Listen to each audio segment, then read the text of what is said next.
Hey guys, welcome to Strength Solutions Podcast. You can find us on Apple and Spotify. You can rate and review. Check us out on YouTube. Stop right now. Hit that subscribe. Hit that like.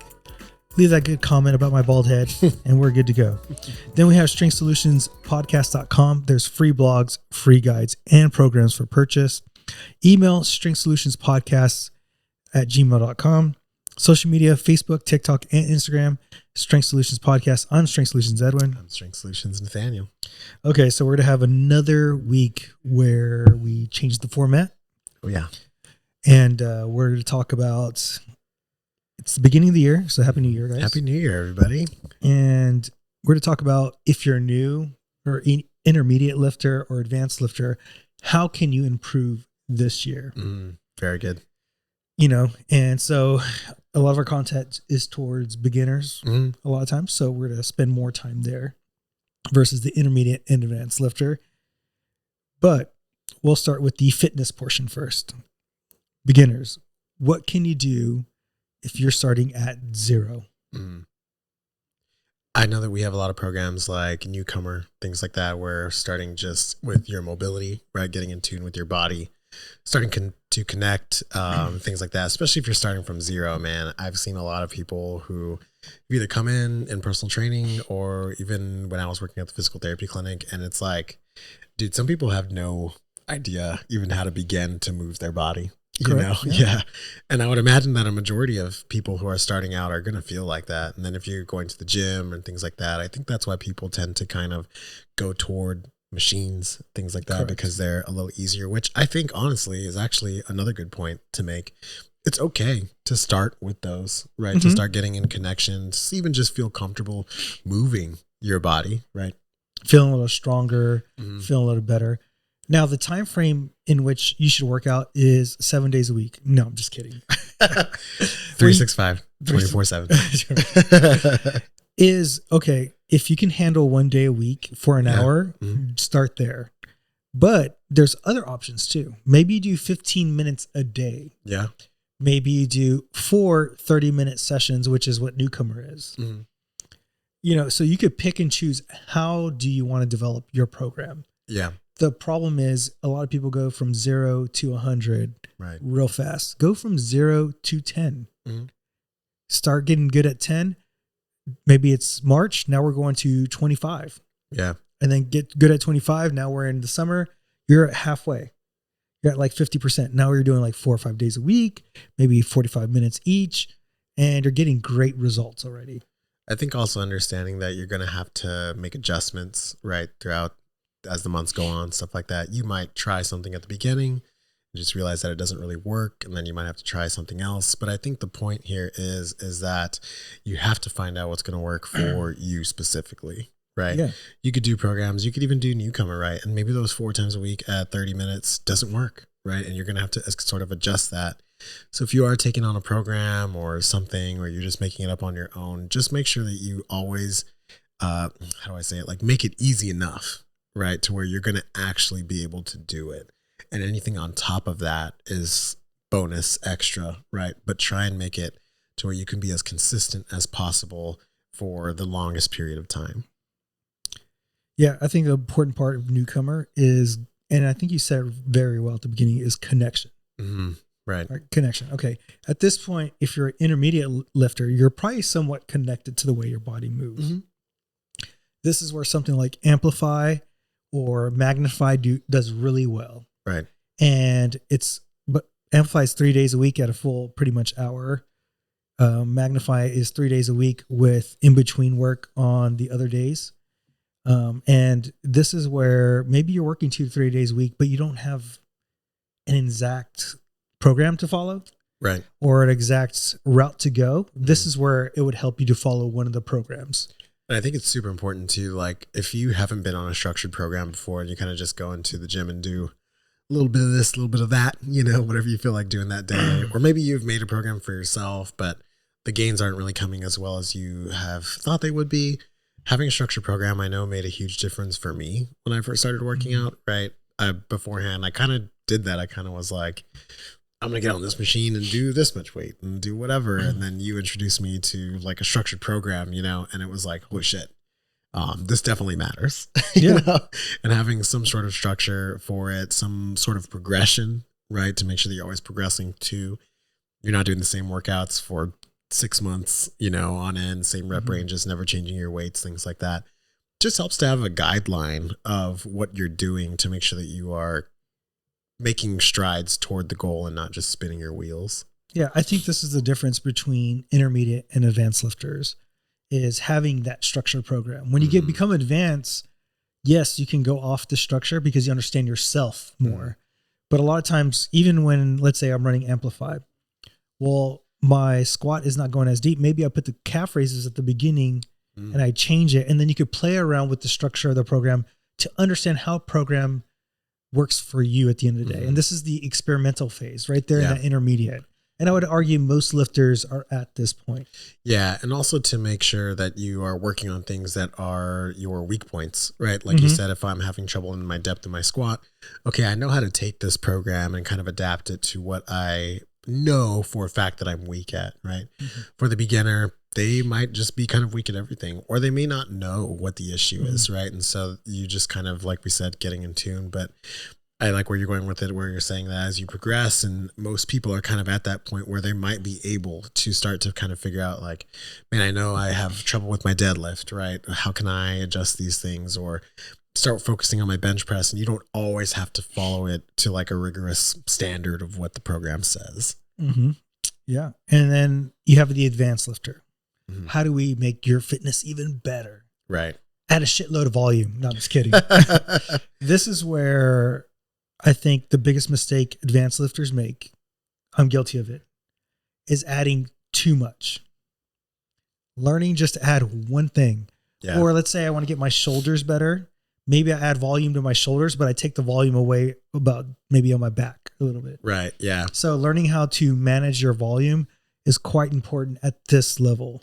That's one of the things that we talked about with like Austin, remember, is like kind of like fatigue management, right? And understanding that as you become a more advanced lifter, your lifts aren't going to progress as quickly, right? As they would have if you were a beginner or even intermediate, right?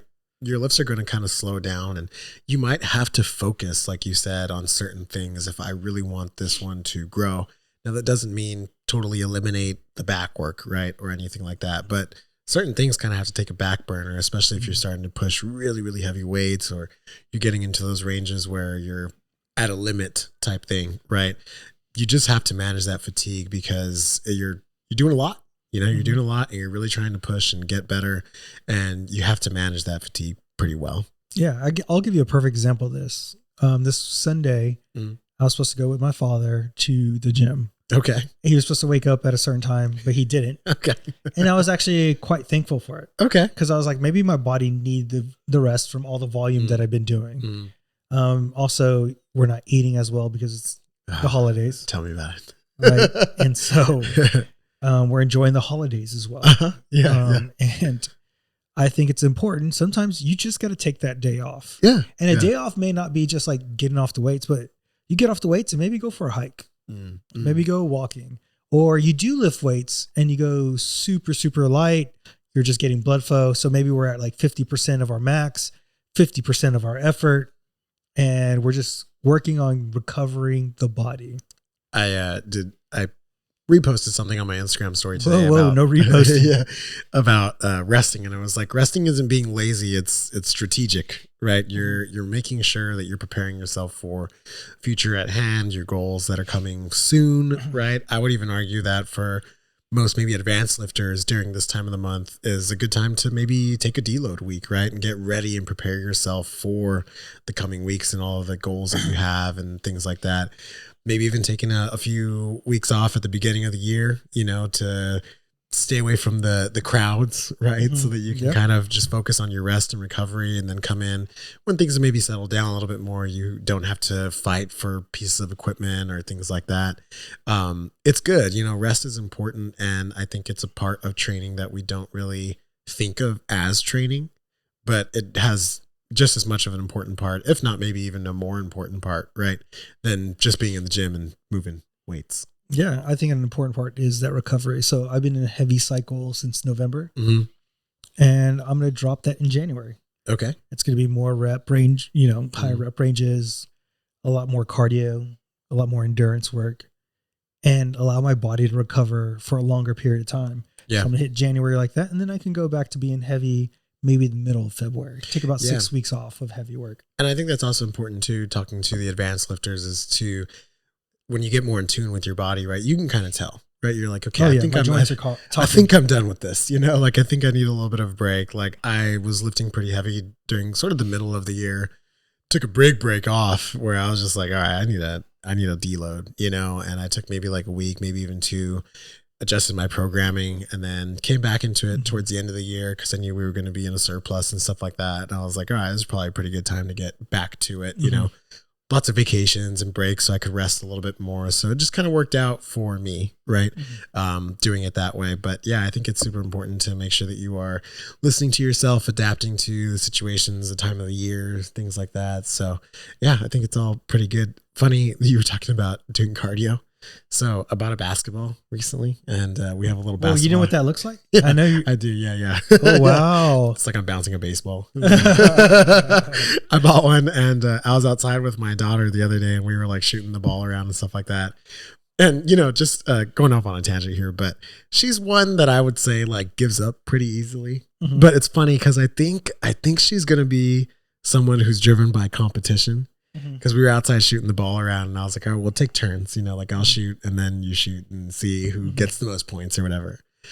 So after a little while, she was like, what if we just shoot until one of us makes it? And I was like, okay, fine. So I let her shoot. And dude, she was missing a lot, and like I just kept passing the ball to her over and over and over. And she never complained. She never was like, oh, why isn't this working?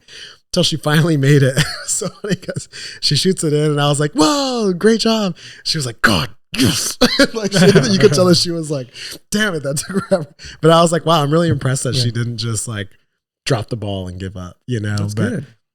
Went back inside, and I know Camille for a fact is driven by competition. Yeah, if you egg her on just a little bit, she'll be like, all right, fuck it, let's go. So I was like, hey, you want to go play? And I was like messing with her about it. So finally she gets up and we go outside. Bro, we played for maybe like 20 minutes. Woo! I was like, dang. I was like, damn, bro, we got to come out here more often because this shit wrecked me. Yeah, cardio. Yeah, my calves were all sore and shit. Yep, it's that time of year. Cardio, baby. Gotta get it in.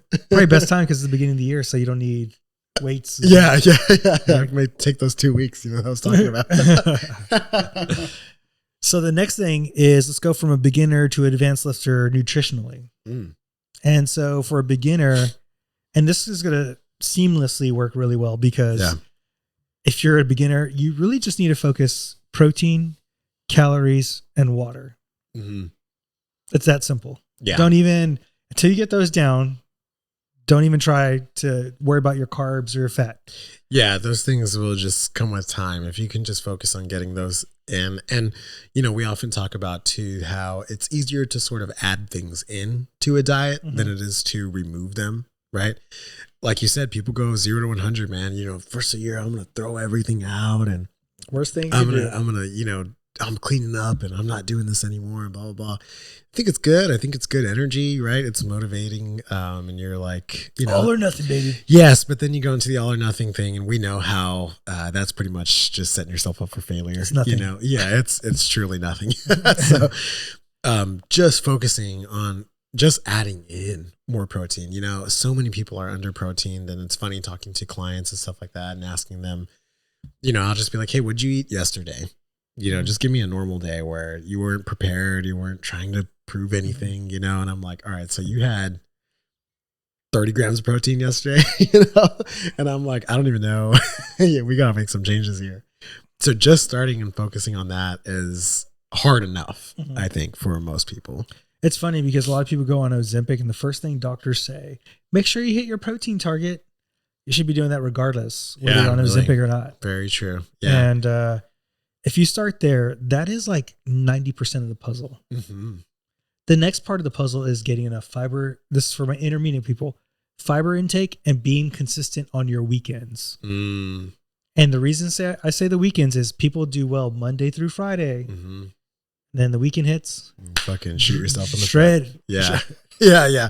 And to shred their work. it really is easy enough to destroy an entire week of eating well on probably a single day in a weekend. Saturday, if I take A big pizza, ice cream. yeah, the average person's weekend, right? Let's say you wake up, you go for coffee and breakfast with your partner, later on for lunch, you guys are like, fuck it, let's order a pizza, and then for dinner, or maybe you don't even go to dinner. Maybe you go out and you drink, you have 5 margaritas or some shit like that, and you're like, oh, Saturday was badass. All right, dude, but you just took in like 6,000 calories that day. So good work, Yeah. And then people kind of sit there and they're like, what the fuck is going on all week? I'm trying super hard. And you probably really are. But you are totally capable of just, nuking your entire week in a Saturday. Yeah. And then nutrition for the advanced person. So you can be an advanced lifter, but not an advanced diet. Yes. Person, right? Oh, dude, So, what a good point. What a good point. Most people are not here. I would say this is probably 0.5% maybe that are advanced eaters. Yes. They could just really control everything all the time, the way their life is. And if you're an advanced person, this is where you need to take blood work and figure out what supplements you need to fill the gaps. And so to me, advanced eating is I have my protein down, I have my fiber intake down, I have my fats and my carbs down where I want it, depending on my cycle of my workouts. I have everything going for me. Those things are not things you're thinking about on the daily. You're not thinking about it. Now it's getting that blood work. I'm low on magnesium. Maybe I need to add a magnesium supplement. I'm low in this. I need to get that. So that's where blood work, I think, becomes very important. Yeah. And I think, like you said, a small portion of the population, even really, I would almost say like even needs to know this information, right? Like at that point, it may become too complicated, right? If I send in a beginner and I say, hey, go get your blood work and do this, they're going to fucking freak out. They're going to be like, well, this is too much shit to kind of handle. Is this really what fitness is? Do I really have to do all this? And it's like, no, not necessarily. Like you said, focusing on your protein, your water intake, sleep, things like that. Like those are all going to be good enough to make a huge change, especially if for the past 30 years you've done nothing. You know what I mean? Like that could change your whole damn life. in a few months, really, but people like me and you, we get our blood work done. We kind of play with our hormones a little bit and stuff like that, but we've both been lifting for a long time, have a lot of information. We try to keep up knowledge base wise, but that's not the majority of the population doesn't even have that kind of time or interest, I bet. And I would recommend everybody, even if you're a beginner, to get your blood work done. Like, we got to Renew Wellness and they do our blood work and they tell us like, oh, you need to higher your testosterone, you need to lower down, whatever it is. I think it just needs to happen for the sense of we're at a time period of life where you're in your 20s and your testosterone is low. It's just necessary now. It's just a part of the world we're living in this time period currently. I remember talking to this guy who was in the 60s and I told him what my testosterone was, like 30, 340 or whatever it was at the time. And he was like, oh, I'm like at 650. Yeah. And he's like literally almost 70. Oh yeah, dude. Yeah. I have a client who's in his 60s and I mean, like he's just worked fucking hard his whole life, bro. His testosterone is through the roof. I don't get it, man. It just shows how much chemically we grew up in different environments. Right. Yes. And I would recommend that as a thing. Yeah, I think everybody should. It at least gives you information, right, to kind of somewhere to start from. So we went diet. We did fitness. We're going to talk about something that people don't normally talk about: social life and how your social life affects your fitness and health. Now, if you're a person who's brand new to this, your social life is probably very, very good. You're going to do a lot of things all the time. Or you're a person who may not have that outgoing social life, but you can use fitness to go and help your social life. So let's talk to that person first who doesn't have a big social life. What you could do is join group classes. A running club. We talked about that last time. Getting popular. Big growing. So Pilates, yogas, maybe that's what gets you in. And maybe you don't lift weights right away, but that can get you in the door to fitness. Yeah, I have to understand that a lot of people aren't like myself and maybe even you too, where it's like I kind of prefer to lift alone or with someone like you where it's like, all right, we're here to kind of work and yeah, we'll have fun and things like that. But I don't like the class, right? But I know, man, a lot of people do, dude. You know, I show up to Crunch and in the mornings there's people in that damn class, dude, you know, like a lot. And so it's motivating, you know, for some people, it's what keeps them going. It sort of forms that community, right? Where someone's there for you, someone's expecting you, right? And that might help you stay pretty consistent, you know, especially at the beginning. I don't think it should always be something that your main, you know, type of workout is. But I do think it has its place in time. I'm going to give you a perfect example of this. I had a female client who was into Zumba. And for years, I'll tell her like, hey, just come do one-on-one training with me. She would take my like boot camp class that I did at the time at the gym. And I just kept on telling her. And she's like, you know what? I'm not getting the results that I want. We do 2 days a week of strength training. She gets the results that she wants, the way she wants to look. So it doesn't take much strength training, but group fitness played a role of her actually getting into fitness. She wouldn't even have done anything with you if she hadn't gone to those group classes, right? And she still does them. Yeah, there you go. Yeah. It's okay to still do them, but you still need strength training. But if that gets you in the door, do it.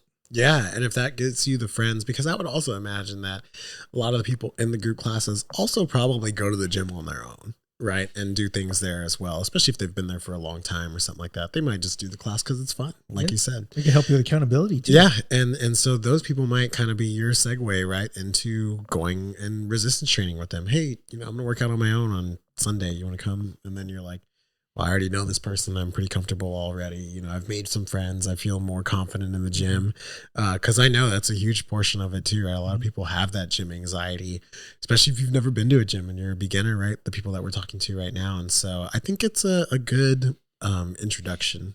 Yeah. And for those people who are very social already, one thing you have to learn is to say the word no. Or set yourself up for success when you do go out. Yeah. Yeah.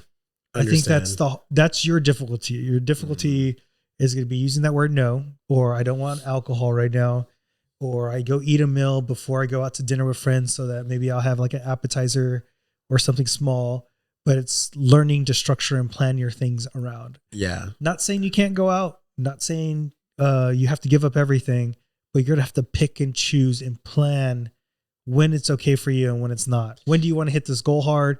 When you want to not hit the goal as hard. I think, as you were saying at the beginning, you're like, there's two different categories, right? The people that are already pretty social, outgoing, things like that.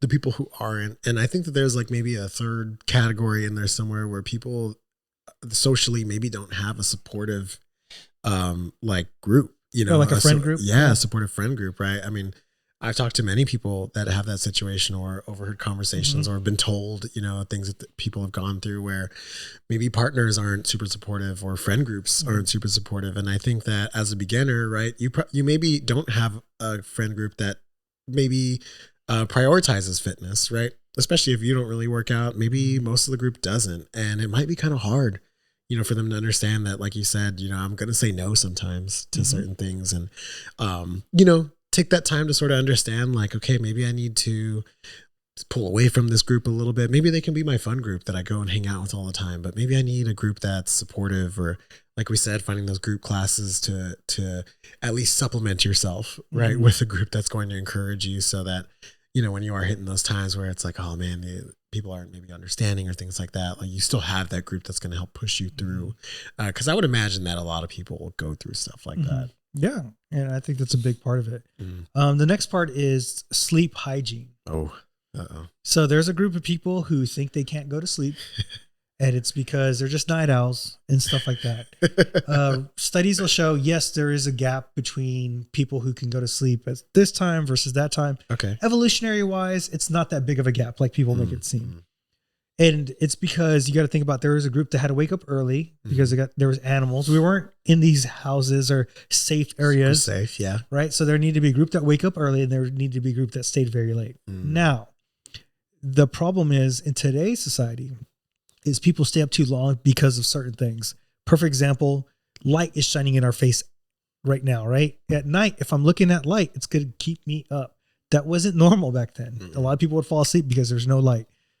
Now, where light can help you go to sleep is if you go in early in the morning and get light outside. I think you sent me something from Huberman. Yeah. He was talking about. It was like perfect timing. Yes. Yeah. He was talking about how, getting or waking up in the morning, one of the best ways to make sure that you fall asleep at night is to, like, I guess, sort of quote unquote spike your cortisol at the beginning of the day. Mm-hmm. Something like working out, getting enough sunlight, right? Going for a walk, caffeine, right? A lot of water, just getting moving at the beginning of the day. Cause like you said, that's the way it would have been, right? You wake up and it's like, all right, we got to fucking go. We got to start moving. We got to find food. I don't know. There's work to be done, something like that, right? There wasn't this time where you could just kind of sit around and be like, whatever. I'm just get on my phone. Yeah. Or I'm going to, sleep until 12, like, good luck, you're dead. YouTube, how do I get gains and not go to the weight room and get gains? That's hilarious. Yeah. And so, he was talking about that. And I mean, they even sell these things now where, for people who have to wake up super, super, super early, like someone I know, right, lives in my house, or people who do like night shifts and things like that. They sell sort of like, I guess, artificial sunlight things.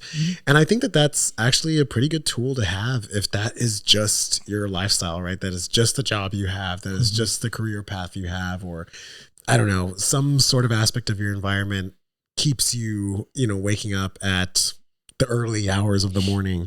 That could be a pretty life-changing, piece of equipment for you. 10 minutes blasting some sunlight in your face might make a huge difference. So we were talking about exercise that helps, but what also helps is controlling your room temperature. Nobody talks about room temperature because I could tell you, I just went to my parents' house. Okay. Could not sleep because it was hot as fuck. Fuck, dude. I hate that shit. And you're just like, damn, man. I know they don't want to spend more money on their electricity bill, but damn. So can you do it for one damn day? Just one day.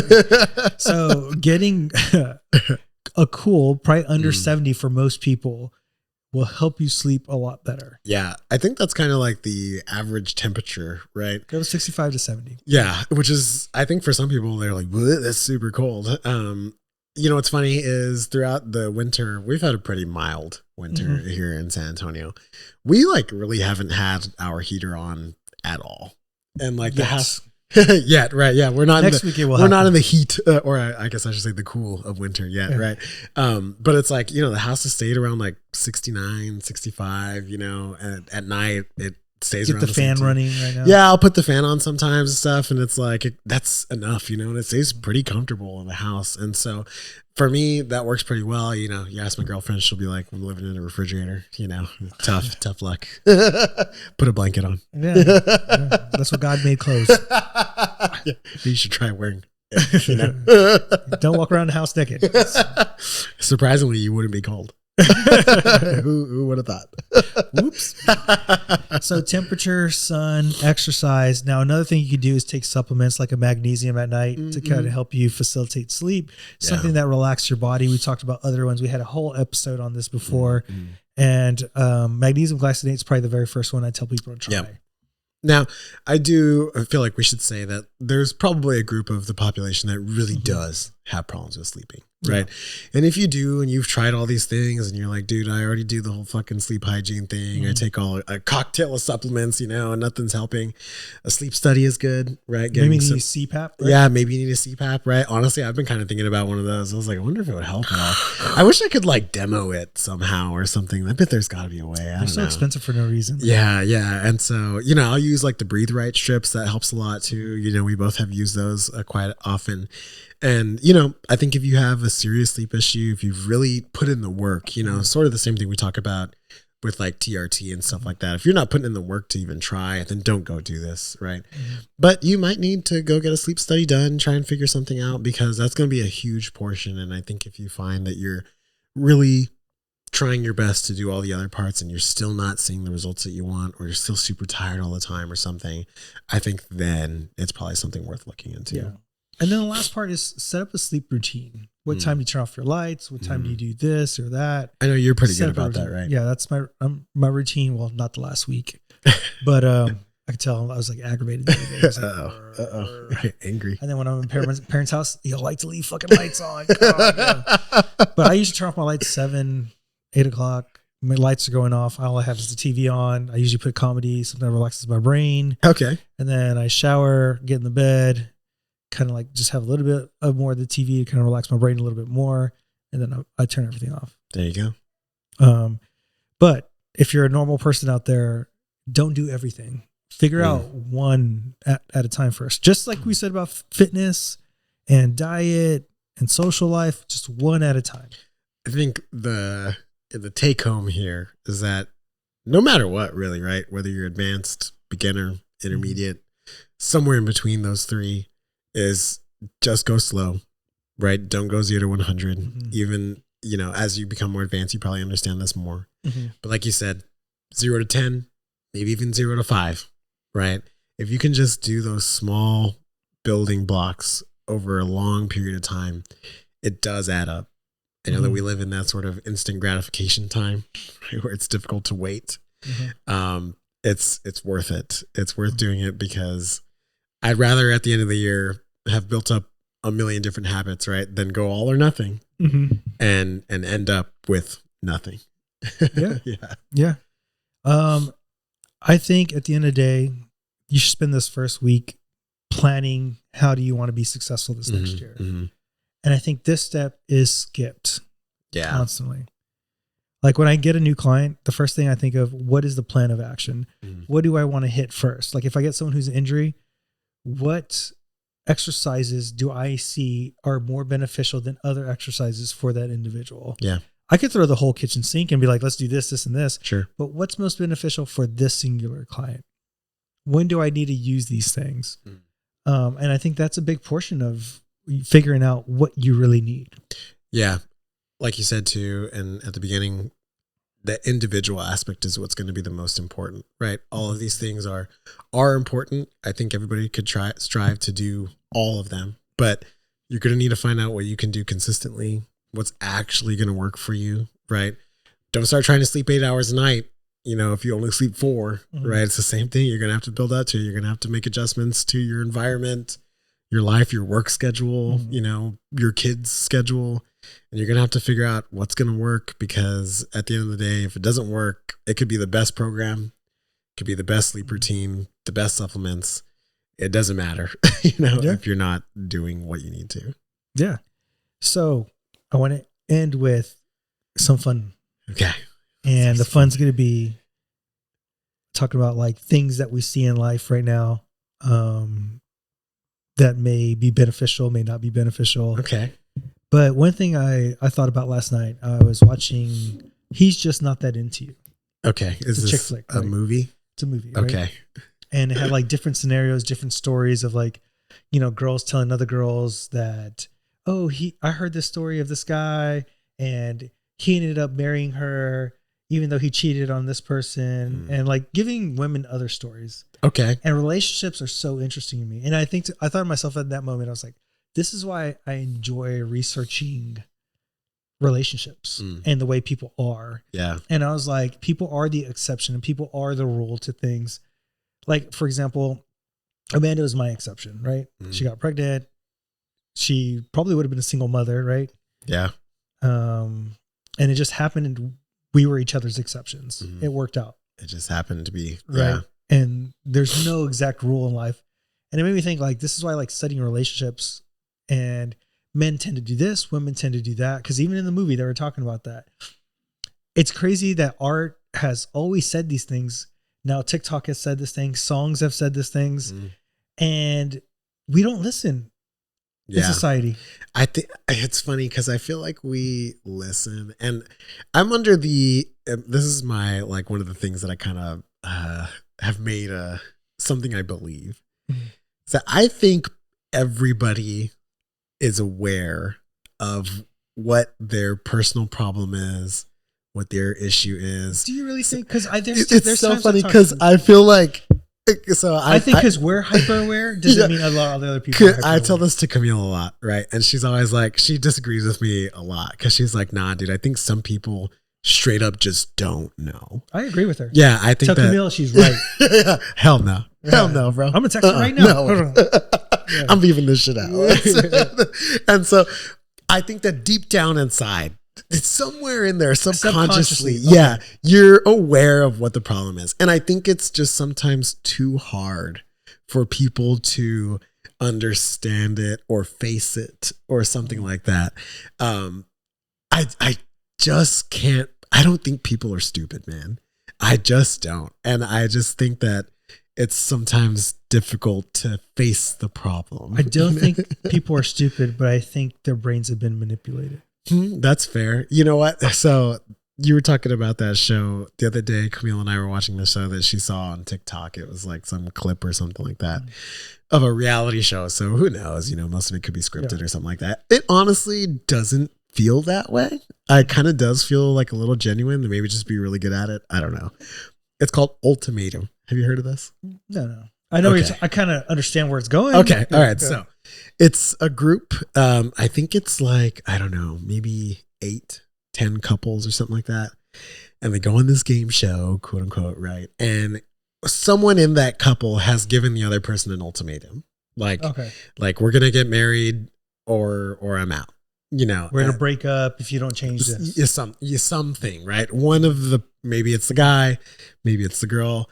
I was actually interested that not a majority of them by far, but a lot of them were given by the guy, where they're like, "You gotta marry me, or I'm out of here." Mm-hmm. And the girls were the ones who weren't ready for it. Right? Changed. It's different, right? There was quite a bit where I was like, "Wow, I'm surprised that it's the guy," you know, who was saying that stuff, and the girl's the one that's like, no, I'm not ready. I wonder if it's because, before you on, is because women have more options and now they know they have options. But because I feel like you're gonna love this. Before we go, like you have Netflix, you have Apple, we have too many options that you're looking around the whole time and you never choose. You have the decision paralysis, right? Yes. Okay, so check this out. So you're on to it. So the point of the show is that for, I think, 1 week, there's like, it's like kind of sectioned off. For the first week, the couples are supposed to break up. Really? They're supposed to say, all right, we are no longer together. We're done, right? This week we're out of it. Everybody stays together, right? But they go and they're allowed to sort of like romantically be with another partner, to go and try with the other people in the groups, right? So maybe they're like, oh wow, that guy, it's a swinger show. That guy, kinda, right? Yeah. It's like, you know, maybe one of the girls is like, okay, well, I really want to get married. That guy gave his girlfriend an ultimatum that he wants to get married. So maybe I'm going to go talk to him because maybe he has the traits of what I'm looking for, because my guy won't marry me. So maybe this guy is ready to, right? So they're allowed to like do this. And then they choose a partner. Okay, so they choose someone that they're like, all right, I think you're going to be the one that I want to do a quote unquote trial marriage with, where they live together for like 3 weeks. Okay, so now they live together with this person for 3 weeks. And they have to see like, okay, is this better, right? Is this something that I'm actually looking for? Maybe my partner is the right person. Maybe, you know, blah, blah, blah, whatever. And then I think they go back and then they go with their original partner for 3 weeks. And then at the end of it, they're allowed to like, okay, I think I actually do want to be with this other person. I think I will stay with my partner, whatever. I was like, that's a super interesting show. Yeah. What is it on? Netflix, I believe. Ultimatum. Yeah. Wow. I think that you would enjoy it. Yeah. Yeah. Because it's like stuff like that. Yeah. Yeah. And it's like some of the guys, you know, or some of the girls, some of the people, I should just say, like, you know, they're like, oh, well, I've been divorced before, so I'm struggling with getting married again. You know, I'm scared of it. Or, you know, oh, this person has this. And so each person has different reasonings why, you know.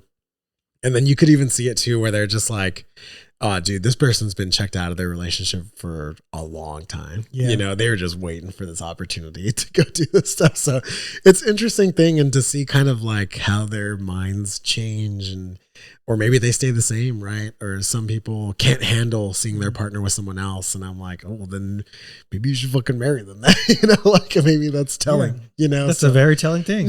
Yeah. You're fucking jealous. Yeah. And then it's like, sometimes you could see people and man, dude, they could give two shits about it. And you're just like, all right, I don't think that we want to be with each other, you know?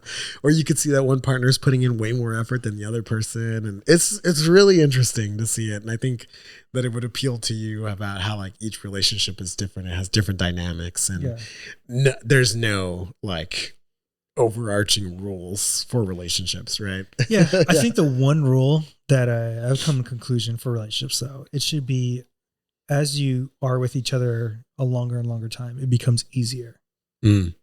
And easier in the sense of, you know when to let things go. Yeah.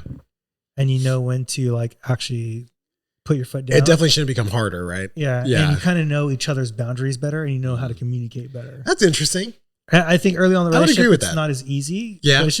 But even early on, there should be moments of ease. Yes. Yeah. If it never feels like there's any ease, you're probably not good together, compatible. Yeah.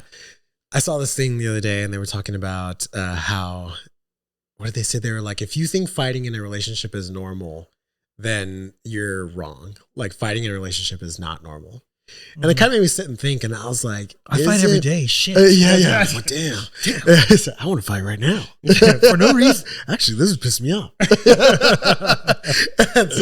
and I was like, is it normal? I think there's sort of like, again, it's too individualistic, like there's sort of like a limit to it, right? Like if you're waking up every day and you're fucking fighting with each other, okay, what's going on? But I think disagreements are a natural part of relationship. I think it's how you handle it. It's how you handle it, right? It's how you communicate about it. Now, if you're fucking screaming and yelling and punching walls and shit like that, yeah, maybe not so good, But it's hard to say fighting is just not normal. You should never fight with your partner, because that's totally what I thought. Yeah. I was like, oh, when I find the right person, there's going to be zero fucking problems. They're going to get along with my family super well. They're going to, we're never going to fight. We're going to agree on everything, and we're going to have the same interests. And man, I couldn't have been more fucking wrong, especially in the career path that I'm in, where you just meet different people all the time. You hear about different relationships. Oh my God. I'm like, oh, all right. I mean, it just seems kind of like we're doing pretty good. My guy clients are funny. Oh yeah, dude. Hilarious. They tell me, you're never right. Yeah. And you never get to decide what to do. Yep. That's the guy way. Yeah. Doesn't have to go the right way. It just has to go their way. Yeah. So, it's funny how you kind of change, right? As time goes on, your perspectives change and stuff like that. But yeah. Is there anything you want to talk about before we sign off? I'm trying to think, man. The new year's coming up, and I was, or it is now, right? We're filming this on New Year's Eve, right? And I was thinking about it recently, and I was like, in the past, I always felt this like sort of, I don't know. I guess I would say motivation, like, oh, it's coming, it's time to make a change, and it's going to be different this time, and blah blah blah. And I don't necessarily have that same feeling this year. And I was kind of thinking to myself, and I was like, is that a bad thing? Should I be feeling extra motivated? Should I be feeling more like, I don't know, empowered or something like that? But I kind of think about it, and I'm like, I actually feel like this is a good thing, because I think it means to me that I've done things right this year, and that things are moving in the right direction. And I don't need to have this like ultimate clean slate to wipe all the fucking stupid shit I did this year or start all over or something like that. It just feels like I'm stepping into the new year prepared, ready. I'm not. You just need to keep on building on what you already built. Yes. Yeah, exactly. Like I was asking one of my clients today, I was like, do you have any New Year's resolutions? And he was like, no, I do, but they're kind of just goals that I always have. And I'm just sort of continuously working toward them every day, all the time. Do I have goals? Yeah. There's things I want to happen this year. But it's not so much where it's like this big push, like I gotta do this thing. And I think that that's smart. I also think it's less pressure, and you're more likely to succeed having these like smaller goals that you're working through constantly, as opposed to giving yourself this big, I'm going to lose 100 pounds this year. Like you just kind of make it smaller. And I don't think it's bad to feel comfortable going into the new year. And it's not being comfortable. It's just you building more on what you don't have to put something new. You can keep on building on what you're already doing. Yeah. And I think that's the problem. People think you got to go dramatically into this big different area. Because it's funny kind of talking to people. And that was my big question this week for everybody is, do you have it? And some people are like, oh man, I've got categories. I've got financial, I've got relationship, I've got this, I've got that, I've got whatever. And, each one has 5 different things in it. And I'm like, damn. It's a lot to do. Yeah.